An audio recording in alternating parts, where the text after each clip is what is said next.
C'est une première au Québec. La mère d'une fillette victime d'agression sexuelle a été reconnue, elle aussi, victime d'actes criminels.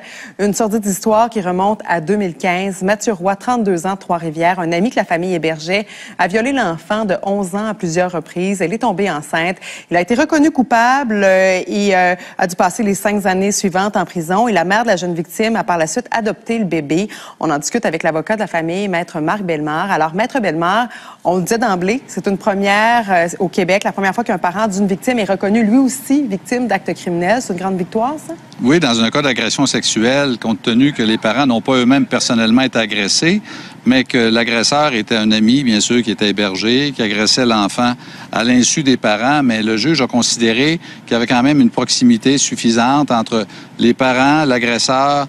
Tout se passait à l'intérieur de la maison et dès que la mère et le père ont su que leur fille était enceinte à l'âge de 11 ans, évidemment, ils ont vécu un choc post-traumatique intense, traitement psychologique, dépression, et le juge a considéré qu'il y avait un rapprochement assez fort entre le crime et les conséquences qu'ont vécu les parents pour les reconnaître eux-mêmes comme victimes. Donc, c'est une très grande victoire, tant pour la famille que pour les autres victimes d'actes criminels. Les parents d'enfants agressés au Québec dans leur maison pourraient bénéficier d'indemnités de l'IVAC dorénavant. Et qu'est-ce que ça veut dire exactement pour ces familles-là? Est-ce que ça permet, par exemple, le remboursement d'une thérapie? Qu'est-ce que ça permet pour les parents de ces jeunes victimes? Oui, ça permet d'avoir une thérapie aux frais d'IVAC qui paye les frais de psychologue, les frais de déplacement, les frais de repas.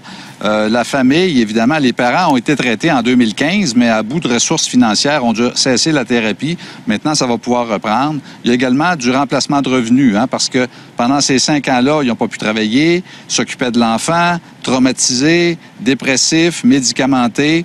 Alors, c'est certain qu'ils n'ont pas pu travailler, donc ils vont pouvoir réclamer les pertes de revenus qu'ils ont encourues depuis 2015 et toutes les pertes qui pourraient venir à partir de maintenant parce que leur statut de victime est reconnu maintenant pour le reste de leur vie.